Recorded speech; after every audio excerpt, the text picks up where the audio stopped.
So welcome everybody, really the time. I'm very happy to host this webinar in particular, because the topic is something Startup Studio used to struggle with every day.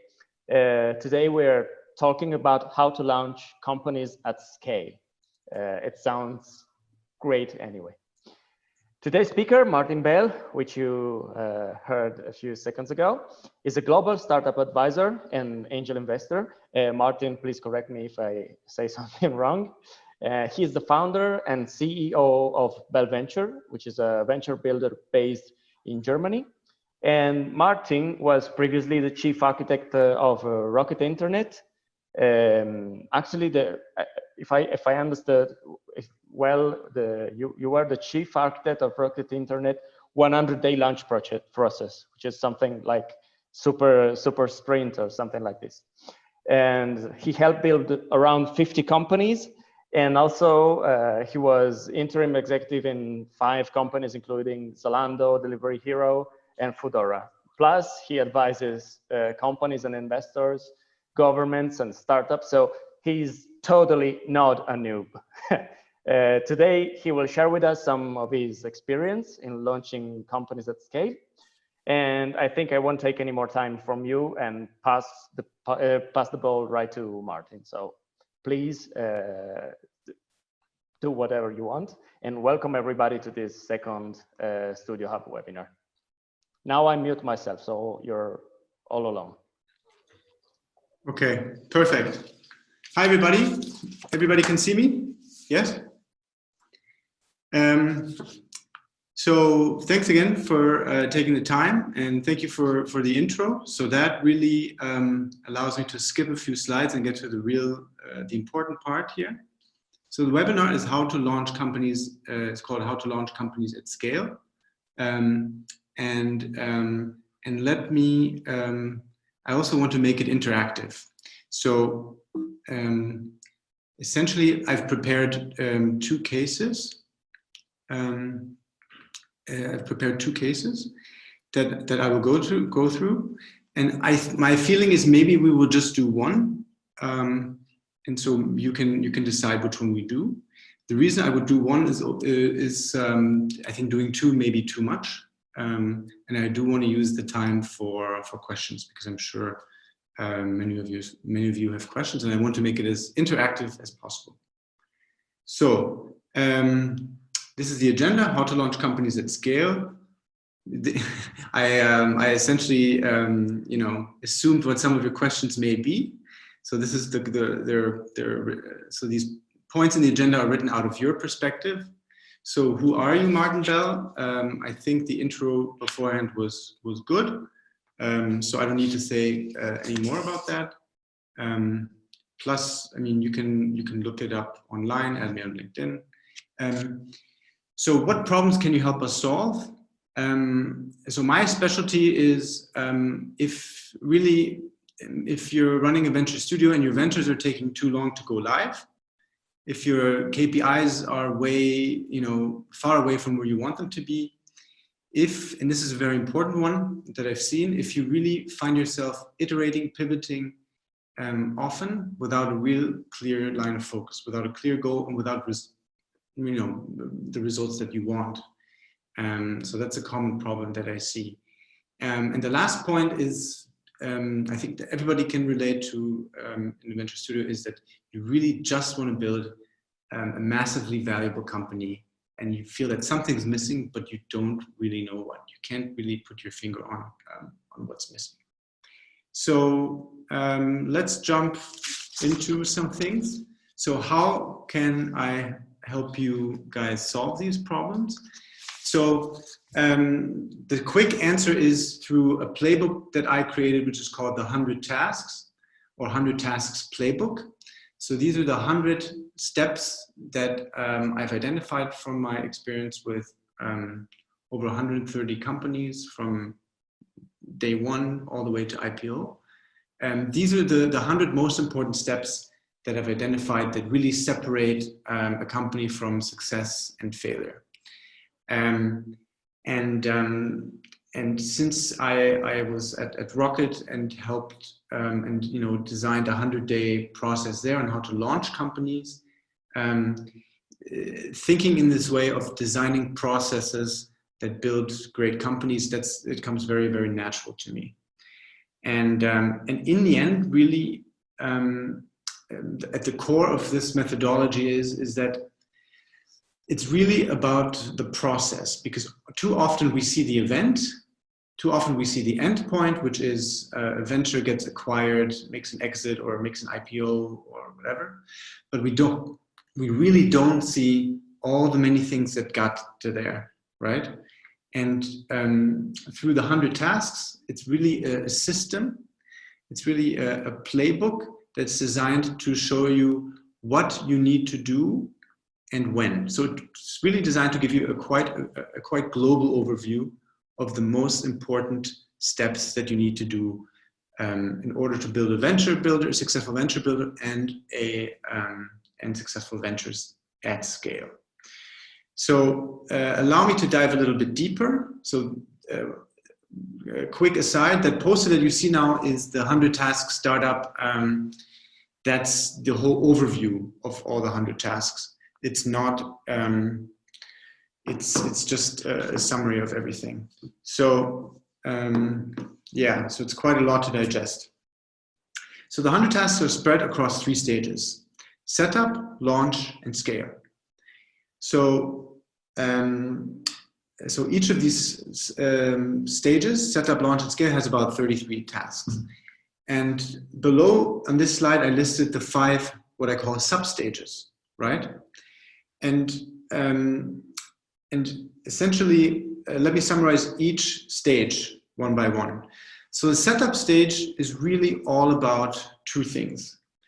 It's about ideation, coming up, brainstorming ideas for your ventures, validating your ideas, validating them enough so that you would go ahead and you would, give your internal go for an investment, and then it would go to the next stage, the launch stage, and you would bring it to market. The second part of the setup stage that's very important is the setup stage helps you set up your launchpad, what I call launchpad. So a launchpad is essentially a venture studio or an accelerator or an incubator. So setup stage is about ideation and setting up your venture studio, about best practices for that. The launch stage is all about taking your somewhat validated idea, bringing that to market in the first country, in the first geographic region that you specify. So it's all about go-to-market. The scale stage is really all about what happens after you go live, after you go to market. So that's really about optimizing your company to make it scalable, bringing in best practices, and then making it what I call independent. And by independent, I mean making your venture externally validated, or even externally funded as well, so that your venture can be on its own and does not need the launchpad, your venture studio anymore. So the venture can be on its own and is successful and can take off and be a big success. So it's a bit like the independence is a bit like the child moving out to go to university or to go get its first job. So that's what I call independence. Okay, so that's overall the system: 100 tasks, 3 stages: setup, launch, and scale. Now, can you give us real-life cases of how you helped solve these problems? So, yes, of course. And let me. There are 2 cases that I could discuss.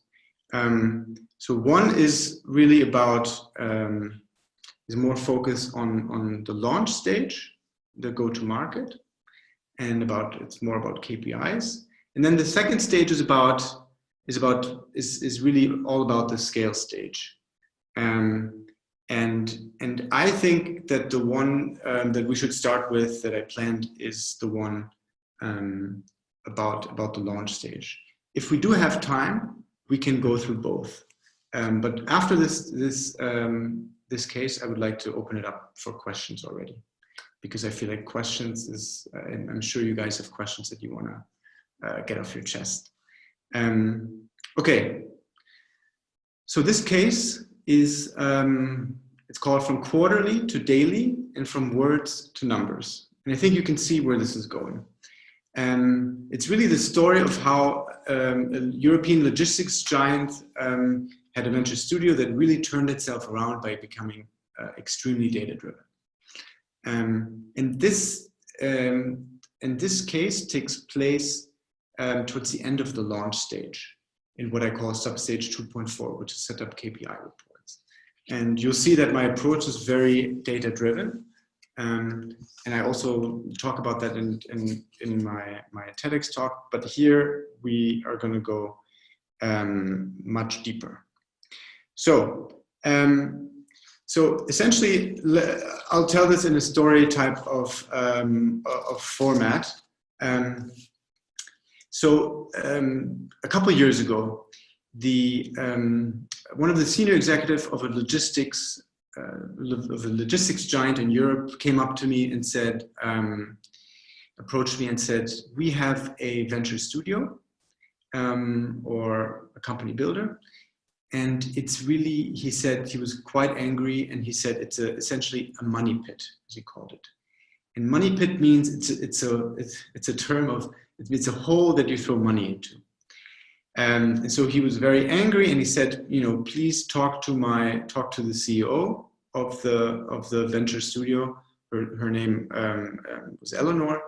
Please talk to her and help figure out what the solution is. Help figure out what the problem is, and then help find a solution to it. So Eleanor, the CEO of the venture studio, of this corporate venture studio, she was in charge of 14 ventures, right?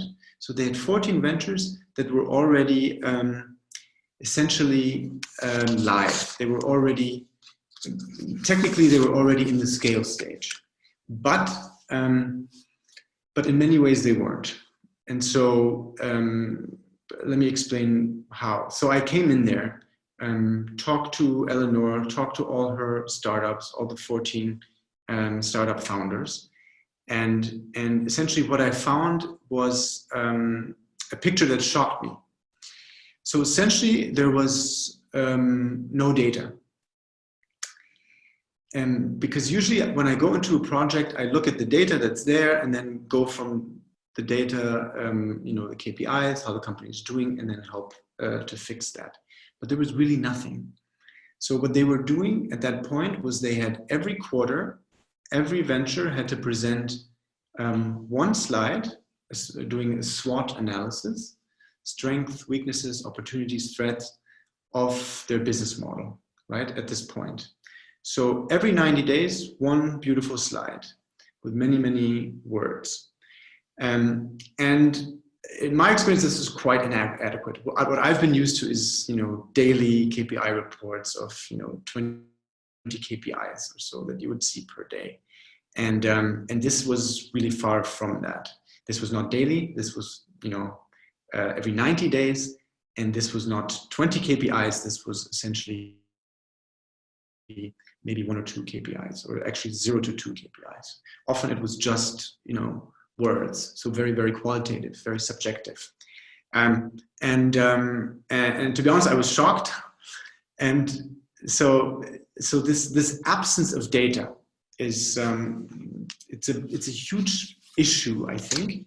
And in many ways, I represent the opposite extreme, daily top 20 KPI reports. But let me just explain to you what the problems are of not having much data at all. So you essentially have no concrete goals. You have very slow decision making, meaning that you have poor management. You're more likely to have no growth or very little growth, which is what I found there. Because if you're not learning, if you're not seeing what your customers and you are doing and how your business is performing, then you're essentially wasting time, in my opinion, and you're wasting funding that you're getting. You're wasting money every day. And the other major problem is that if you don't have data, the morale in your ventures or in your venture studio can be quite low.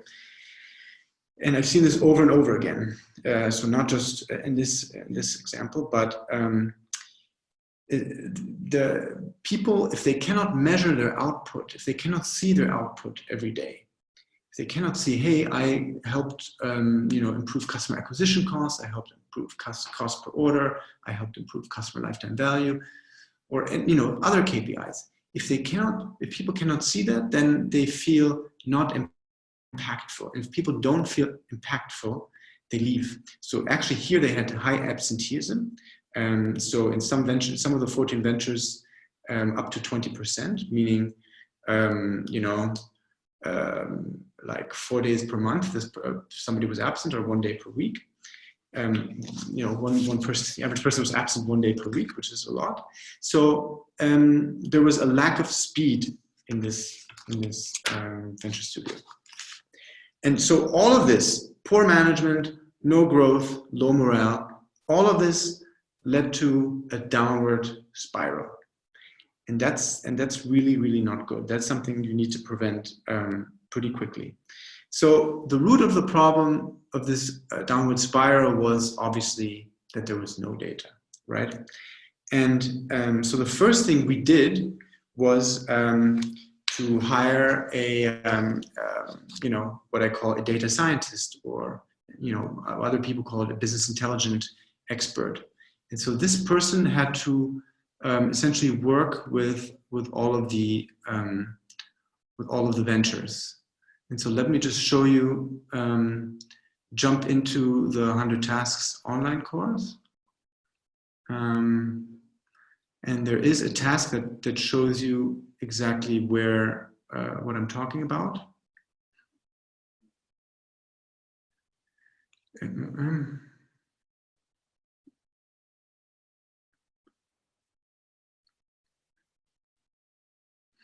So this right here, this is one task that shows how to design your target org chart, right? And this is the person that we're looking for, right? A data analytics person all this person does is think and set up reporting for Eleanor's 14 ventures, right? And I know this will sound huge and complex, but these are this will look like a lot, but these are just people's roles. This can be also collapsed into fewer people, right? So all of this could technically be done by 5 people or so, or less. Some of them can be outsourced, some of them can be insourced. But this is an overall org chart for a venture studio that you did of things and capabilities that you need to think about. So so this person had to essentially, this BI, business intelligence expert, this data science expert, essentially had to set up the data warehouse, which is task 60, which I will show a bit later. But actually, come to think of it, why don't I just show the tasks a bit more now? So actually, the first thing that we do after hiring that person, right, which should have been done in the setup stage, as I showed here in task 7, after we hire someone, what I would do and what I did with Eleanor is we defined the top 20 KPIs, right? And I wanted to really have define for each of the 14 ventures, we would sit down and say, okay, what are your 5 most important KPIs? And what are your 15 less important ones? And we would first come up with those, identify them, right? Step 1. And step 2, we would define them, which means what data source is needed for that, who is only one person who is accountable for this KPI, and how do you calculate this KPI. And then the third step is for each KPI, we would set specific targets. We would say, in in next month, in next quarter, in the end of the year, we want, you know, for example, cost per order to be at this number, or at this number. So it's really quite detailed. So defining top 20 KPIs is important. And here, what is important is to really balance, you know, having short-term growth, right? You do want to grow in the short term, and long-term profitability. So unit economics are important. So profitability is important. And you need to, if you have an eye on that from day one, when you define your KPIs, it's quite, it will, you know, make it will put your venture on much better footing. So, so this is what we did first with Eleanor's ventures, with each of the 14 ventures actually. Then the data expert that we hired, or the business intelligence expert, he would then set up the data warehouse, as I call it. And this is probably the most technical slide task that you can find here in the 100 tasks. And that's really all about setting up the infrastructure so that for all 14 companies, setting up the infrastructure for all of your 14 companies in order to collect data for your KPIs, to store them securely, and to generate reports like that. Yes, it requires a lot of upfront investment, but if you are building multiple ventures, this will pay out for you 100x, I'm sure of it. That's because your companies are born, when they will go live, they will be born, they will be data driven from birth. They will have, they will, just from day one, they will have detailed data. So this is a very technical task that I could talk about for hours, but what matters here is that the technical guy needs to set up the data infrastructure for all your companies. And so what's good is that if it's done on the venture studio level, not on the venture level, if it's done on the venture studio level, it's really much cheaper if it's done by each venture on its own. So the next thing that we did with Eleanor was, after we'd set up the infrastructure, which did take a while, right? Several weeks, we prepared daily, weekly, and monthly reports, right? Daily, weekly, and monthly reports, usually with the top 20 KPIs. And then, and these reports would look something like this. So this is an example here that I have.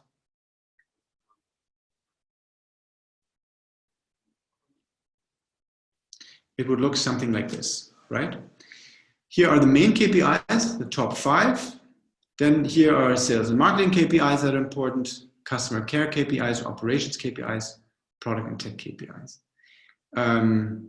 Here are the data sources where they come from. And then here important, it's, so this is a daily report. I mean, I also recommend doing weekly and monthly. And here, and this is really amazing to look at, because here it will show you week over week what the difference was. If it's green, then it means that week over week a KPI has improved. If it's red, it means it has gotten much worse. If it's yellow, it means it stayed flat. So just by looking at these colors every day, you will know which KPIs are doing well and which ones aren't. And that allows you to then, you know, to take action and to really influence your business. And so this is exactly what I did with all these 14 ventures. And I know this sounds like a lot, but the big chunk of the work is really setting up the data warehouse. And for that, I cannot recommend enough. Get a data expert, a data science expert to set this up for you. And then you will get automated reports every day and on a weekly basis that will show you how each venture is doing. And the great thing was actually, so we implemented this with all 14 ventures. And the great thing is that is that Eleanor, the CEO of the venture studio, of the logistics giant's venture studio, she was able to look at all of the ventures at once, right? She could take this daily report for one company and look at that, but she could also look at, 2, 3, 4 in a row. And she could also plug and play and work with these different KPIs. For example, she could compare gross revenue across all 14 companies. She could compare the average sales cycles across a few of her B2B companies. She could compare NPS, etc. And if you can compare your companies and benchmark them against each other, that means that they can really learn from each other. Because if you see that one company across most of these companies KPIs is in the red, and another company is in the green, then obviously the company whose KPIs are in the red needs to learn from the company that's in the green, right? So a venture studio really needs to learn to take advantage of its portfolio effects as much as possible. Because I feel like if a venture studio does not take advantage of its portfolio effects, like through KPIs, through having one uniform KPI system for all of its venture, if a venture studio does not take advantage of its portfolio effect through its KPIs, then it's really it's really missing out on being a powerful venture studio. Because I feel the venture studio should support its ventures and should maximize the portfolio effect, meaning the learning effect from each other. Yeah, so by doing these tasks, and this is a very, very short substage, it's actually the shortest substage, just 3 tasks here of the 100 tasks. So by doing all of this, we essentially, created a highly data-driven culture. We essentially made sure that management was really superior. That means that, thanks to having KPIs, we could have concrete goals with specific numbers, with target KPIs, and then also decision-making would be fast and informed. You finally had numbers to base your decisions on. The second thing that we improved was growth of the companies accelerated drastically on average. So by learning every day, by seeing a report every day, let's say every day, if you're running a venture studio, every day you get reports for all of your companies before 9 a.m. on the previous day. So let's say tomorrow, Wednesday, 9 a.m., you get 14 reports or however many ventures you have, and you see the top 20 KPIs of today, of Tuesday. That will be quite powerful. If you keep seeing this every day, you can spot problems very, very quickly, and you can help solve issues in your companies faster. And again, I cannot stress this enough, the portfolio effect. Your companies can really learn from one another, and you can bring them closer by learning from another. So data actually unites companies. So great management as a result of a data-driven culture, accelerating growth of ventures, and third, very important, is the cultural element, which is high morale. If you can see your output on a daily basis, if you can see it in numbers, if you can measure it, then your employees will likely feel impact, and then they will be happy. And so that will create much better morale. And that's what happened in the case of Eleanor's venture studio, is that the morale, you could feel it. No more absenteeism, more people in the office, more people working late, more engaged, just faster paced and just happier. So those are the 3 main impacts. And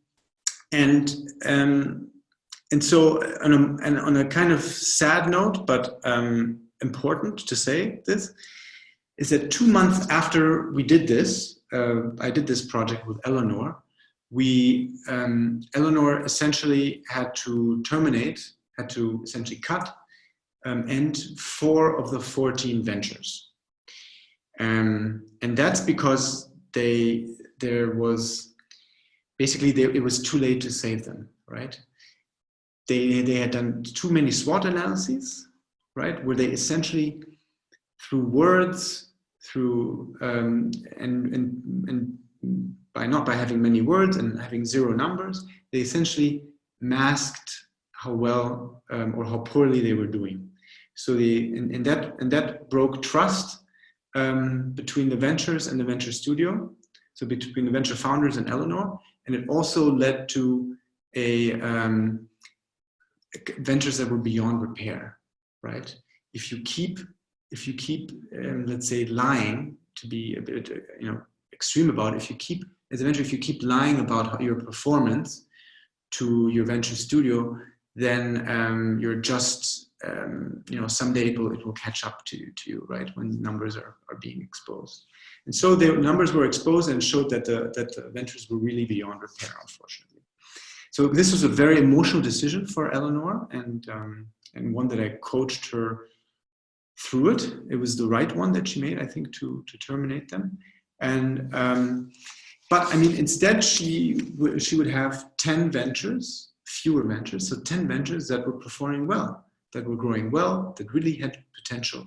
And so what Eleanor was happy about is that she could now focus on the ventures that were doing well. So data really helped bring a lot of clarity to Eleanor and to the ventures, and a lot of confidence too, that things were going well.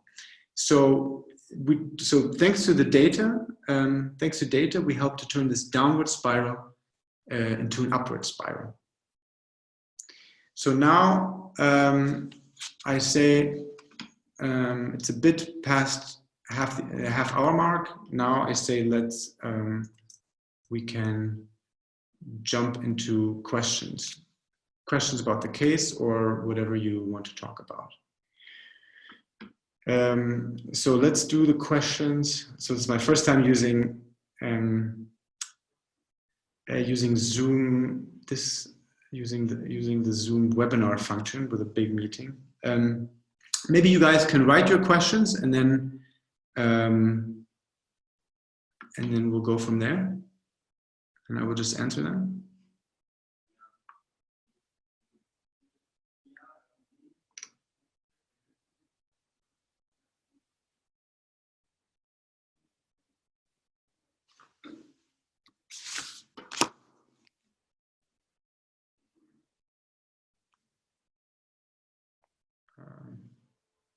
Hello?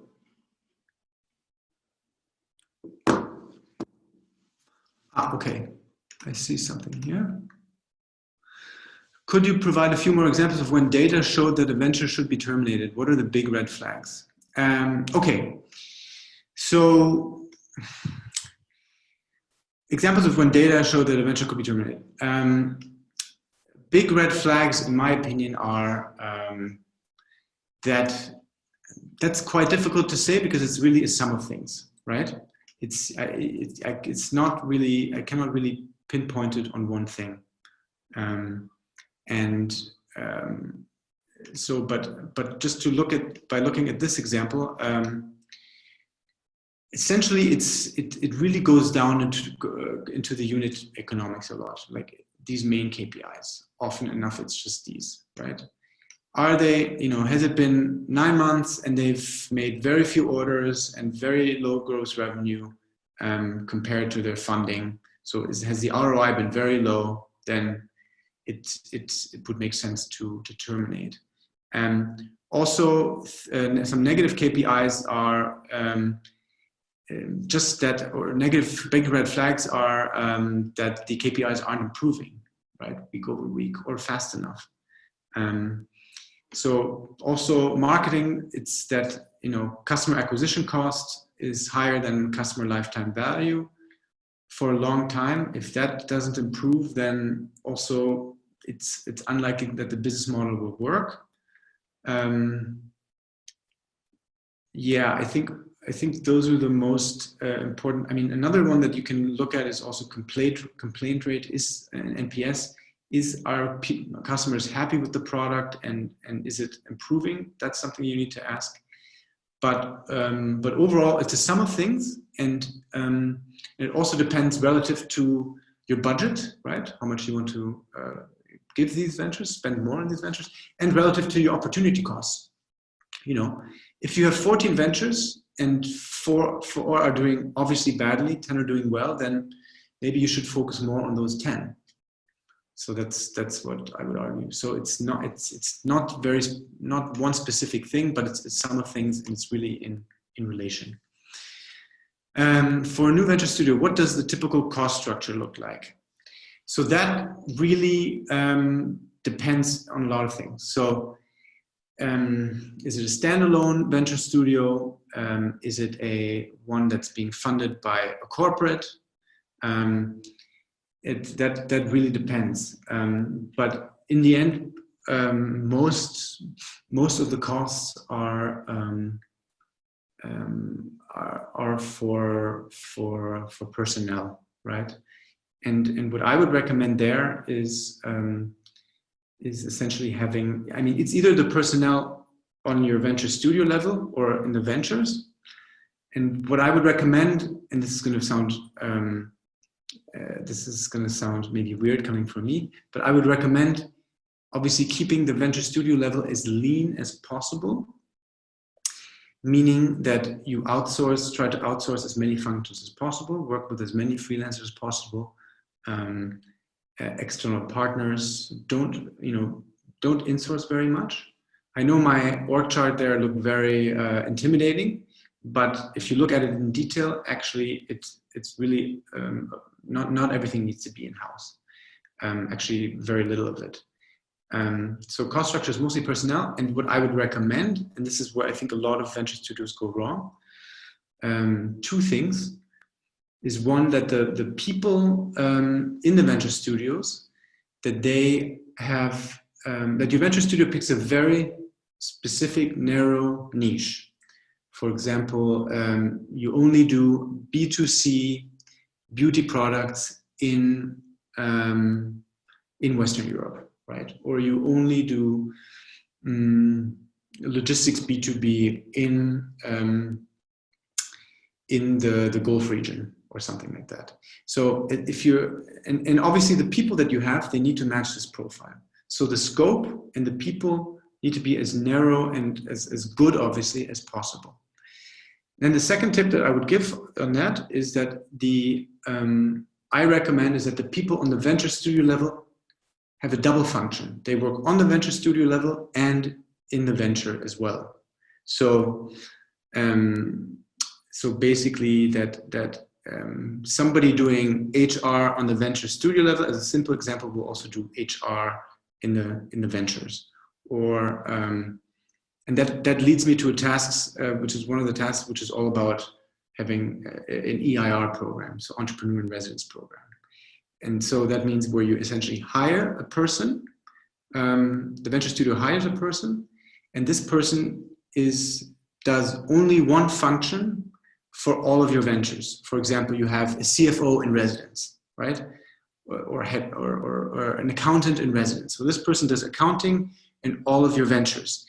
The person sets accounting up in every one of your ventures, or the person does, you have a CTO in residence. This person is the CTO in every one of your ventures. So that's really the secret. Be as lean as possible. Have your people make sure your people have double functions, right, on the venture studio level and in the venture level, and make sure just that the scope is as narrow as possible, and then you're most likely to succeed. Okay, more questions. Wow, lots of questions. I think I also want to give new people a chance to answer questions. What functions do you recommend to outsource versus insource? Since that's a bit on this topic.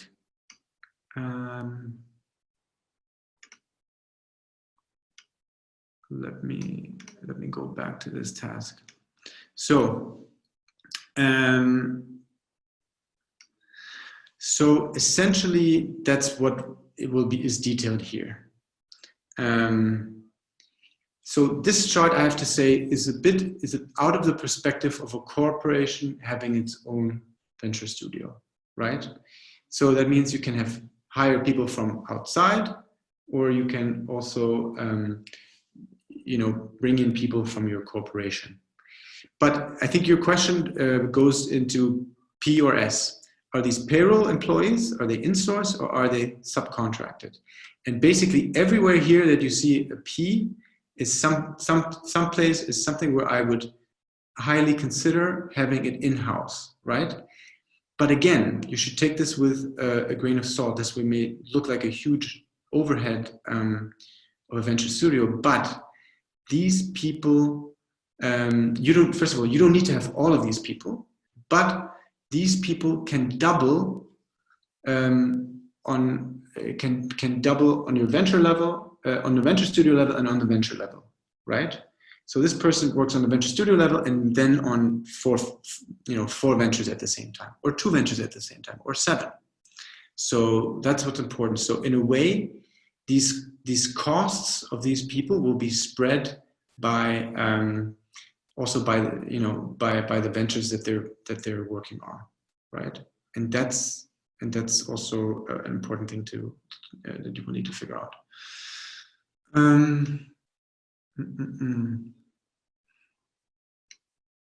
Okay, how does the blueprint of the core team? I see a lot of team questions.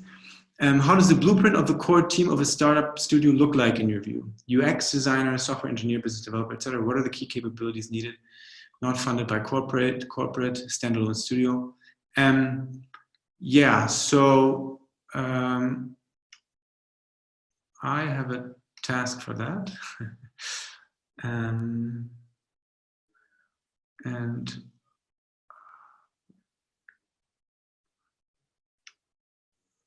the core team of a startup. So that brings us into the launch stage.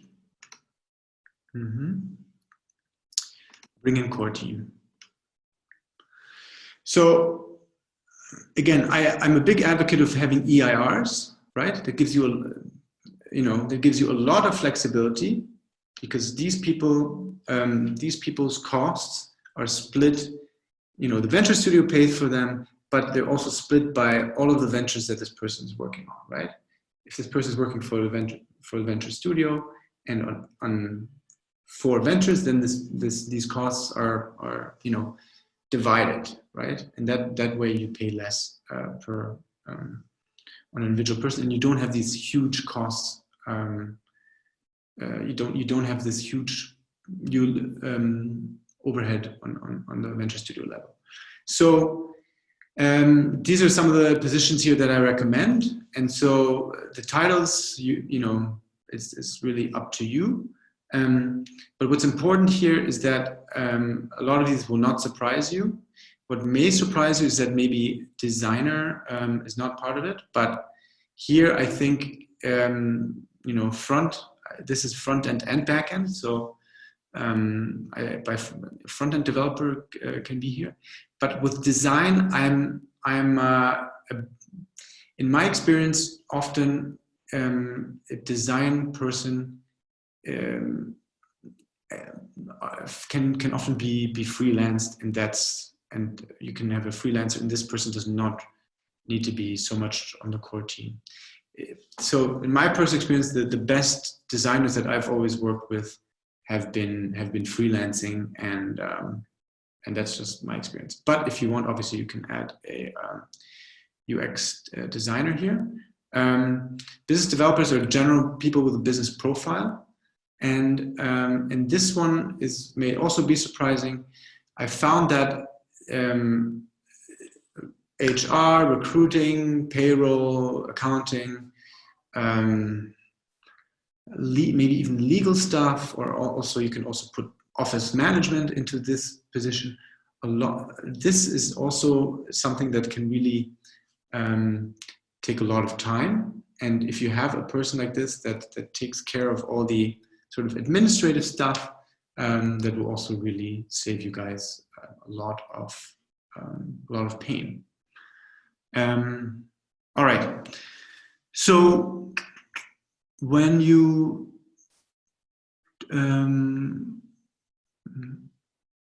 when you reflect on your venture building experience outside of a corporation, what would you have done differently?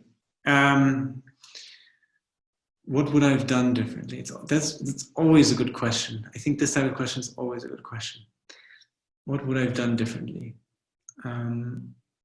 So for standalone startup studios, not tied to a corporation, I think the main thing that I've always seen is that, or the main issue is that it's essentially a lack of a few things. So one is a lack of data, which I just explained, right, through the previous example.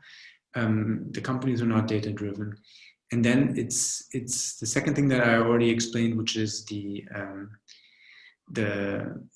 willingness to double in function. That basically, I don't know, 20% of my time I'm working on venture studio level type of stuff, and then the 80% of the remaining time I'm working on 4 ventures. So people need to think like that. And too often I've seen people who are very comfortable and they're doing 100% of their time in just in the venture studio level. So make the line between venture studio and venture blurry, because then, you do need to say, okay, CTO, please, spend these days on that venture, these days on that venture, and then the rest you will spend on venture studio level. You do need to be explicit about that, but essentially you cannot be, but you must blur the lines between venture studio and venture level. Another thing that I would reflect on is that and this probably will not be surprising coming from my rocket background, is that I've seen too many venture studios that basically that maybe don't exist anymore, or that have run out of money, or have just shut down because it didn't work or whatever. Too many because of an unwillingness to just at one point go straight and bring the product to market. I think I'm a big fan of the lean startup methodology, right? Eric Ries, build, measure, learn. And I think that's sort of become mainstream. But I find often, and this is more so at the corporate venture builders, venture studios, I found that often people use that, ventures especially use that as an excuse to really take a long time, because they're iterating and then they're pivoting. And in my point of view, yes, iteration is part of the deal. You need to constantly get better and improve, and look at the data and see how you can improve your KPIs, and maybe even change your business model, right? Maybe even make a big switch, like moving from B2B or to B2C or so. But you need to make these decisions quickly and move forward, bring the company live, scale the company, and and then just pick a direction and go.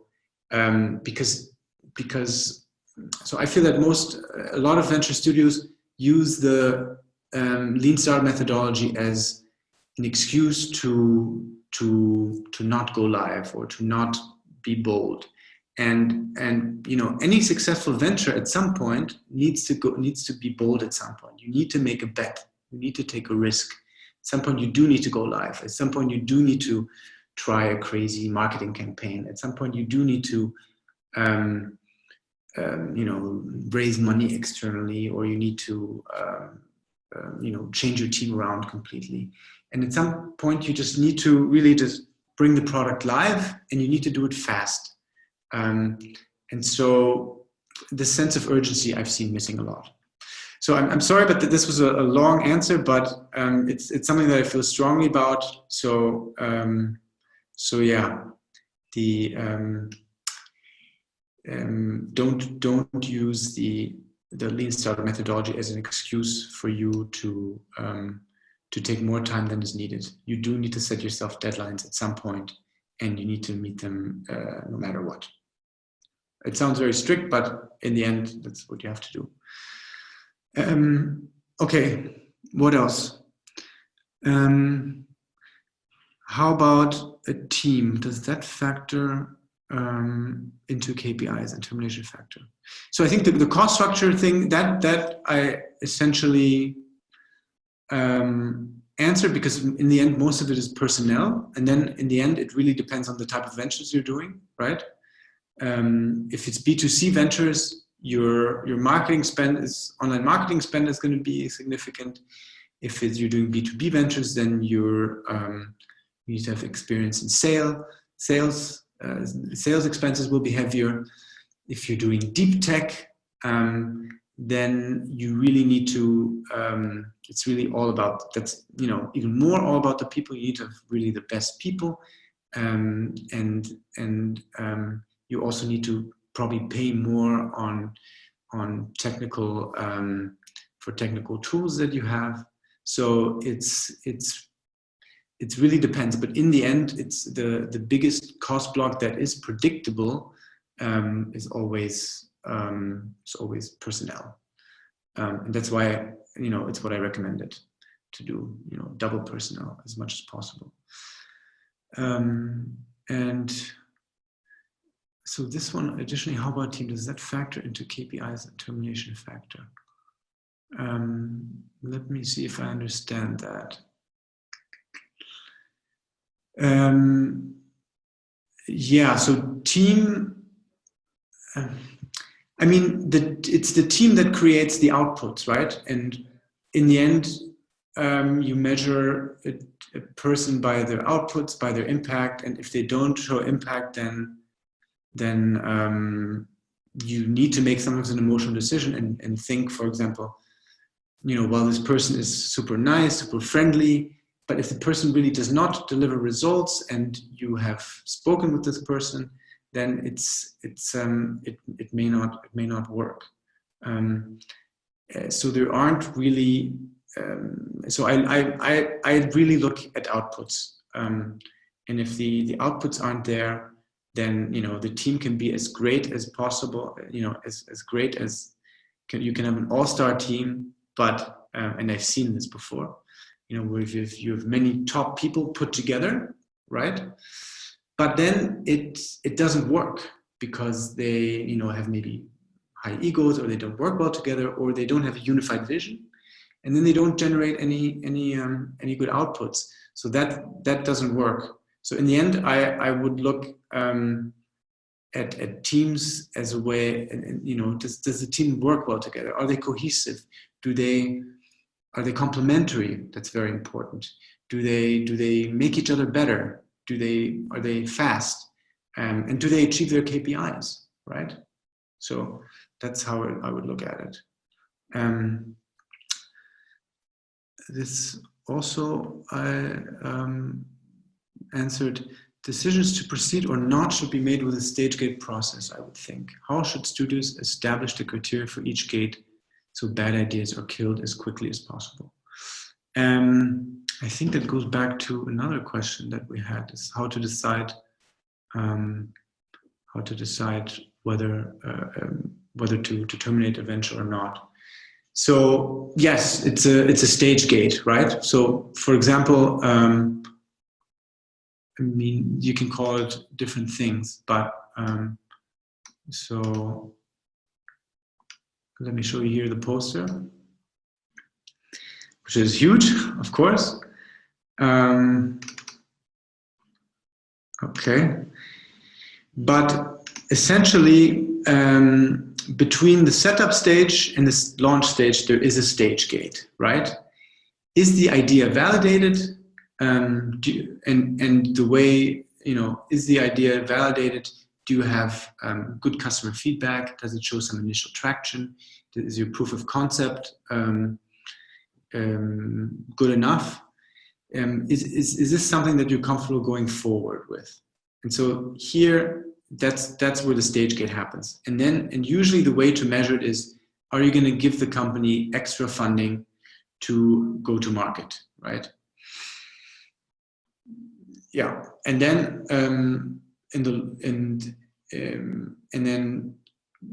the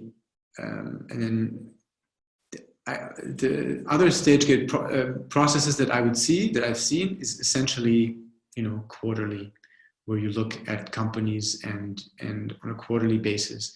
That's usually when the C-levels of the Launchpad meet the managing directors, and sometimes the board of the Launchpad, and where they look at all the companies, and then they look at the monthly KPI reports of the past month, look at the improvements, look at all the companies in the venture studio that you have, and then they decide which ones do we want to keep investing in.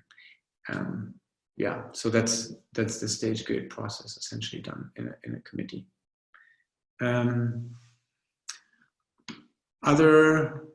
Any other questions? Because I think some of these I've answered.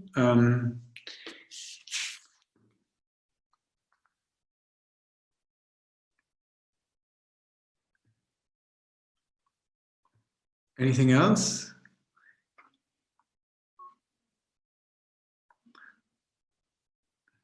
I'm curious to hear what are, if you can answer this, what's your favorite part about the process? I wanted to hear what your favorite things are, what your biggest pain points are, actually. That would be interesting to me. But let me first answer this quick question. I can go a bit like 10 minutes longer, but what's my favorite part about the process? It's a good one. So my favorite part about the process is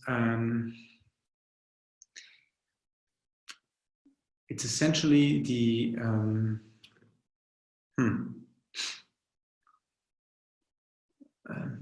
my favorite part about the process is just that I've seen that very often patterns repeat themselves. I've worked with many ventures, many venture studios, and very often my my process has repeated itself. It's correct. It sort of proves itself over and over again. So to put it kind of in a short way, it's essentially that the sequence is right. That there are certain steps that need to follow chronologically, right? It's a bit like raising a child, right? You cannot, when you have a baby, right? You cannot, your baby cannot, get its driver's license, or the baby, or you're not going to give your teenage son a diaper, right? So it's that way. Also with ventures and venture studios, is that there is a sequence, and that the sequence in a lot of ways has to be respected. You do have to build one thing on top of the other, right? And to give you some more concrete examples, is that the things that you always need first are money and people, right? Then also things like legal stuff also needs to be cleared up pretty early. And then you can really focus your business models on, I like to think of it in terms of looking at your value chain. Then you can, think, what should marketing look like in our company? What should sales look like? What should our product look like? Our tech, our operations, our customer care. You can, then the color fills, then the picture fills up. But in the end, you need this base, and it's always finance, HR, legal, and then you can build sales, marketing, product, tech, etc. on it. And another thing that I've learned, and this is an important tip, is that often I think ventures or venture studios that fail, I would say one of the big reasons is that it's essentially ego and self-awareness. So it's that the founders are not covering all areas of their expertise. They're not complementary, right? For example, let's say you have this is product and tech. Let's say you have two techies are doing a venture studio, and they will only an extreme example, they will only focus on these product and tech things. They will miss out on operations. They will miss out on other, what I call business-related tasks. These are like general HR, finance, legal, etc. They will miss out in sales and marketing very often, and many other things. So what I'm trying to say is that think about what your profile is, what your strengths are, and then look for other people who can complement you.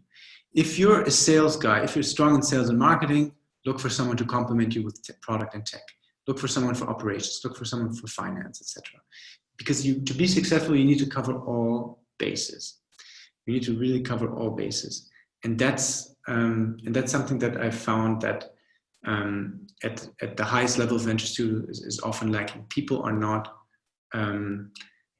sometimes don't have the self-awareness to admit that, I'm not an expert at XYZ. So other things. Do you have experience with venture builders that have sustainability or a societal goal, or even being the main driver of the KPI or venture? If so, do you see differences in the way the ventures are built and what's needed in the process? Good question, and also very fitting to the times that we live in, right? I've actually worked increasingly with venture studios that are impact driven, and I like working with those. In the end, it's really quite the same. The KPIs differ a little bit. I think business-wise, the KPIs are the same because these people are not. And the people that I work with, I am very clear about, and they're also very clear to me that we're also always very clear on that we're not building a charity, right? But this is a venture studio where the ventures have want to do well and do good at the same time. So the business KPIs are the same, the customer KPIs are the same, but there's always they always have some impact KPIs that are quite different.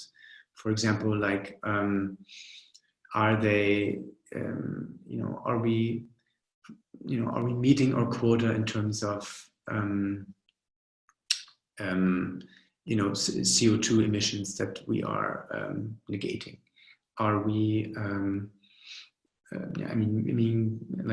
carbon neutral? Are we donating? Are we still doing well while sticking to our mission of donating a certain donating part of our proceeds, or donating our product as well to developing countries?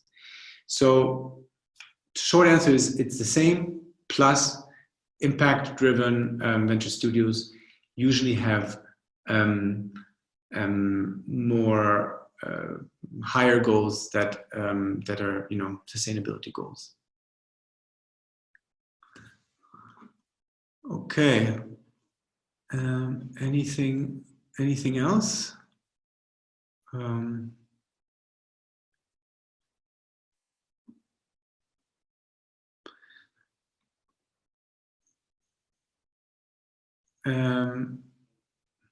So essentially, a question here that I see is, could in a smaller city, local startups don't have good role models or access to information, and they are wary of consultants, and so as a result, they very often die. Can I imagine where a local economic development company, government sponsored, can at a minimum provide help like this? I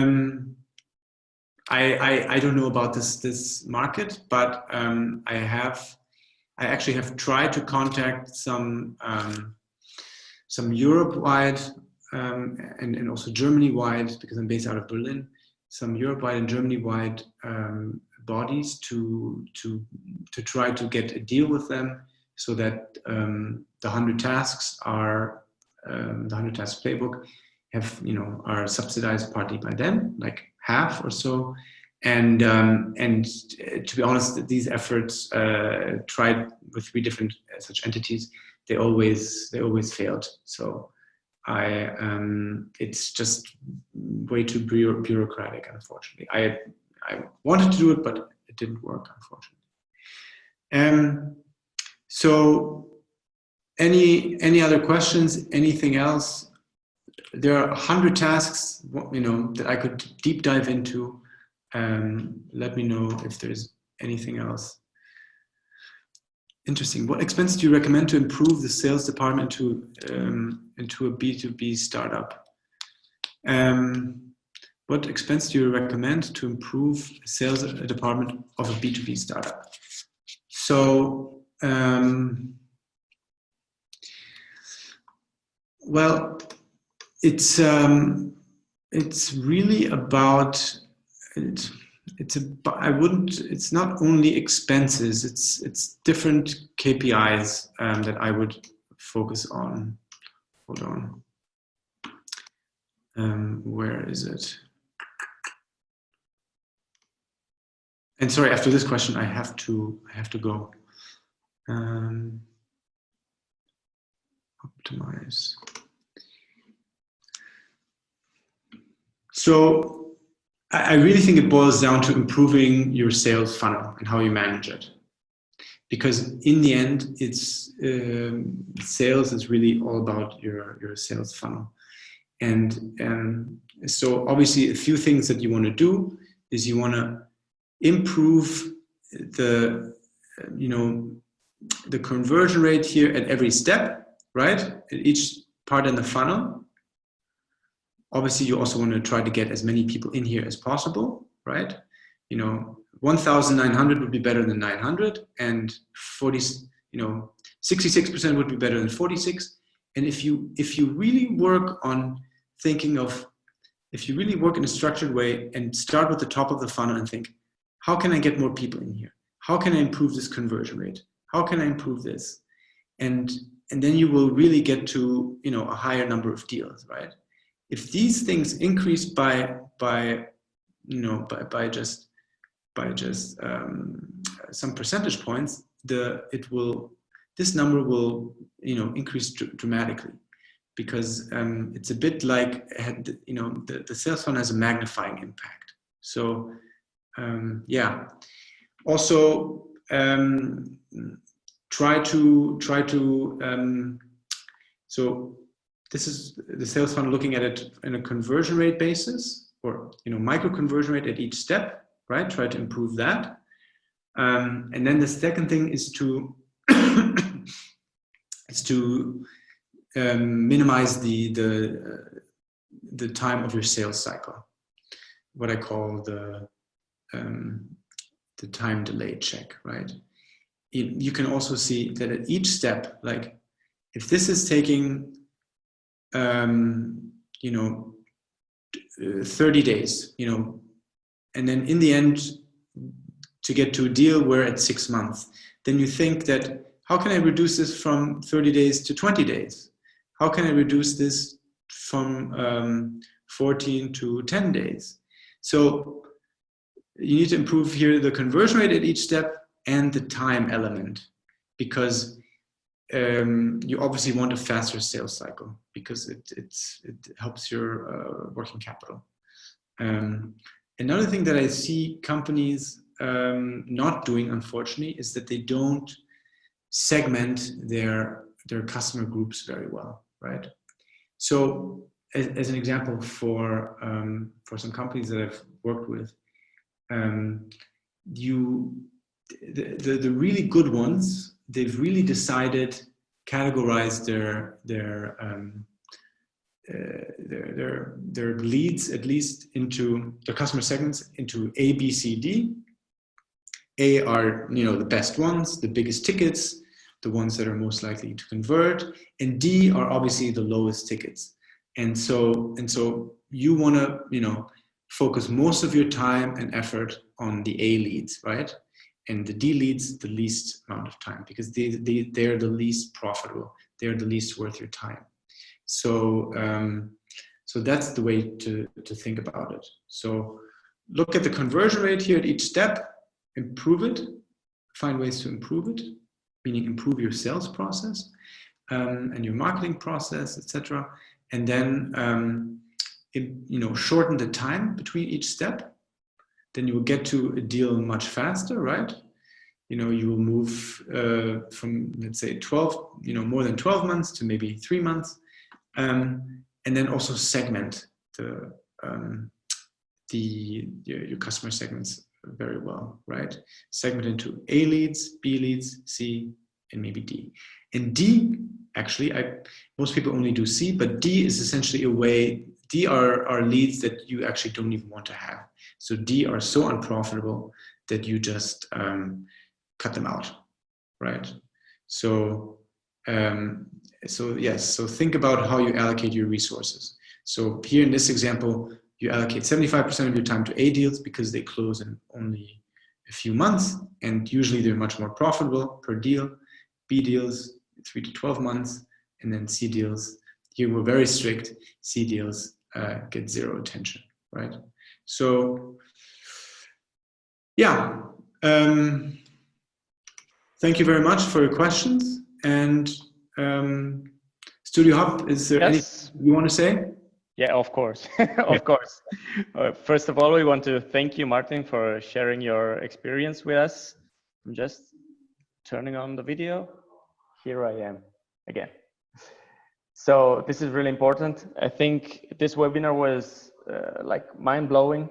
And I think the things you shared are useful not just in startup building, but in life. So this is a precious lesson. And thanks, of course, everybody for attending the webinar. Just a few things before saying goodbye. First of all, as you will know, Martin wrote a book called the 100 Task Playbook, which is a proven step-by-step guide for venture builders. And he actually reserved for those joining the webinar today a special discount, which we will share with you in the follow-up email. And second, this is like an alert. We are already scheduled the next webinar, and you'll definitely won't miss it. We are planning something like a live startup validation session with Jake Hurwitz on the next month. And finally, if you haven't done it yet, please subscribe to StudioHUB channels. We have a Slack channel and a LinkedIn group. And we also recently, this week, opened a LinkedIn page, so it will be great if you follow it. And that's all. Thanks, Martin, a lot. I really enjoyed the webinar, and I'm sure our attendees too. And that's pretty much all. Thank you, guys. Thank you, StudioHUB Europe, and thank you to all the attendees for taking the time and for your questions. And I spoke fast, and I just wanted to answer your questions. I tried to get in as much value out of it for you as possible. So, of course, we'll probably in the future manage to build some roundtables, because every webinar shows up lots of unanswered questions, because they are very too much for answer in a single session. And I hope you will join us again in the future for sure. Sure. All right. Have a nice evening, and bye everybody. You too. Bye everyone.